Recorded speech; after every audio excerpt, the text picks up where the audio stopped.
looking at getting a bye in the playoffs, right?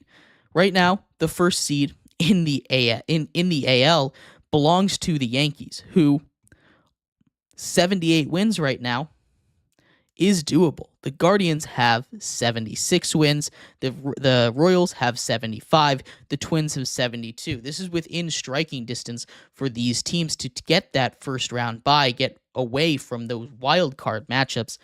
This is still a huge dogfight for them. Really, everyone in the AL, outside of the AL West teams, although if the Astros get hot, they could still conceivably find a way to get into the playoffs. This is a tight race. The Royals tied it up as of last night, although, like I said, today the Guardians won a game. The Guardians are a team that was way up in the standings just a little while ago. They seemed like they had a firm grasp. They'd even gone over the top of the Yankees. Their bullpen. The Cleveland Guardians' biggest strength has been their bullpen. The Guardians' biggest weakness has been starting pitching. Arguably, the Royals' biggest strength has been starting pitching. Their lineups are both really good. They have guys at the top that have been or currently are MVP candidates. J-Ram, you take a look at Bobby Witt, Salvi Perez. These are guys that are all hitting really, really well right now, top of their game. The Guardians had a bad deadline, though. They paid a lot for guys like Lane Thomas, who have been struggling mightily since heading over from Washington to Cleveland, posting one of the worst WRC pluses in the entire league since coming over. He should be able to figure it out. I still believe in Lane Thomas, but they gave up a lot to go and get him. A really good prospect, although that won't affect them for this season. You take a look at the trajectories that both of these teams are on right now. It seems like the Royals are the team that are going to take that division, and that would indeed be crazy. This is a Guardian team that has been on top for so long, practically the entire season. They jumped to a lead. They were killing the All-Star vote. It was basically all Guardians. And now they're in risk of not even winning their division. That's why from the Guardians now having a little bit of a slip-up, as we see from the Diamondbacks and the Padres being the hottest teams in baseball since the All-Star break, as we see from, the Mariners, who have been awful since the All-Star break, falling behind the Astros, although they still technically have a chance in that division. We'll talk a little bit more about it on Friday. It doesn't make sense. And I know we do that in a lot of sports, and that's the tradition, but maybe we should award All-Star awards once the season ends. But that's getting all off topic there. We are going to take a quick break here. When we come back, we're going to finish up our show talking about the roster cuts in the NFL. The NFL is officially down to 53-man rosters. We'll do some updates from news, some trades, and surprising cuts that we're taking around the league from yesterday and today. So stick around for that. We'll be right back here on Sports by GSMC Podcast.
Welcome back to Sports by GSMC Podcast Network.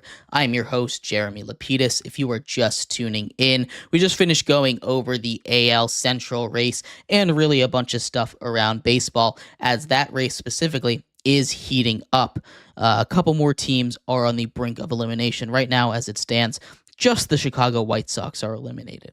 As it should be. They're still on pace for the worst season in the history of baseball. So that's another thing to keep an eye on, and we'll do a whole roundup on Friday when we do our MLB power rankings. But in this segment, we are going to finish up our show talking about a bunch of roster moves that happened from yesterday and today around the world of the NFL. Roster cuts were due at 4 p.m. yesterday. We had a couple of guys that got cut, found new homes. We'll talk about them, as well as one massive trade that took place yesterday. But before we get into that, remember, if you would like to be an even bigger part of the show than you already are, all you need to do is go to GSMCPodcast.net. Or if you are on YouTube, you can use that super chat feature.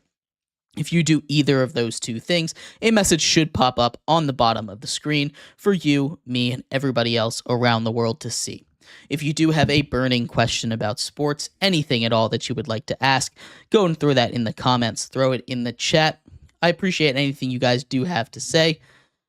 Appreciate you sticking around, talking some sports with me here on a beautiful Wednesday afternoon.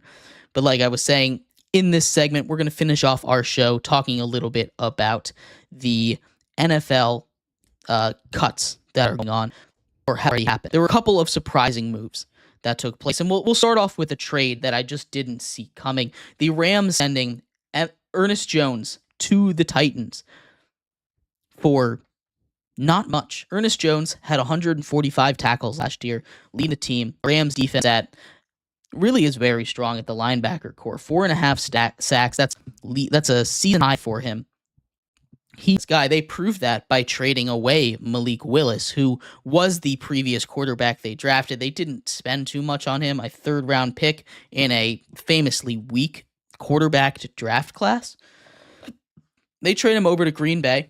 He makes the 53-man roster. He obviously showed enough in it's not spring training, in preseason football to prove that he does have a chance to be an NFL quarterback. The legs, the mobility, he threw a touchdown. He looked a little more accurate than he did when he was starting a couple games for the Titans. Malik Willis, that is.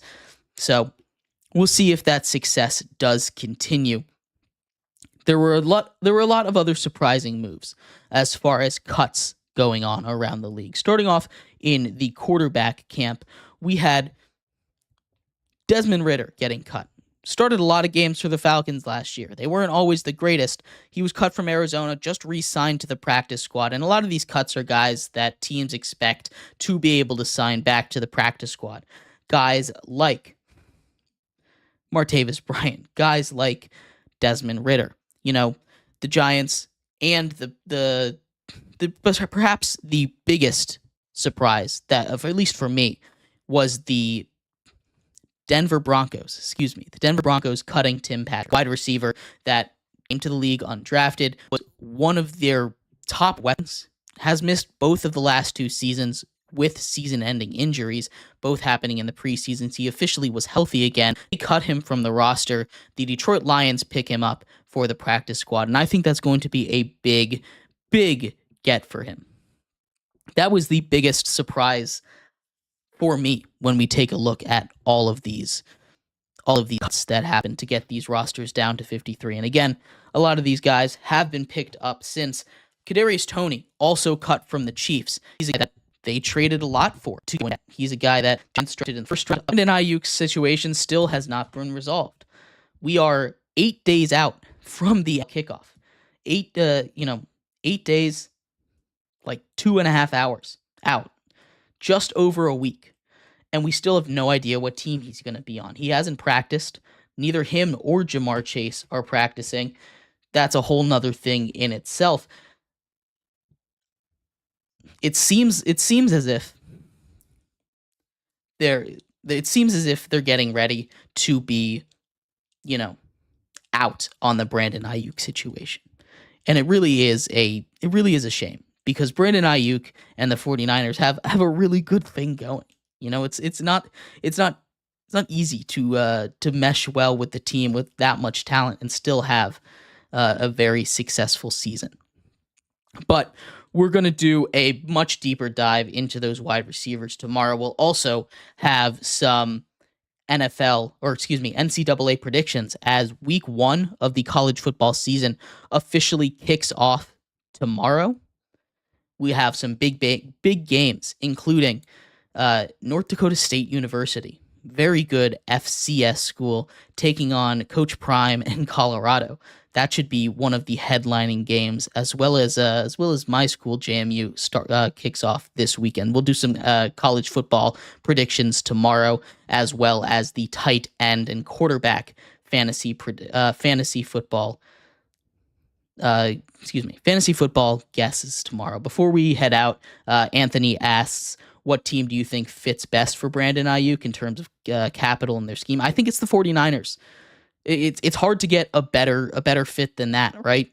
You're a Super Bowl contending team. He wants money, and it's frustrating because he had offers that they had worked out with the Steelers, with the Browns, with the Patriots. He just said no to.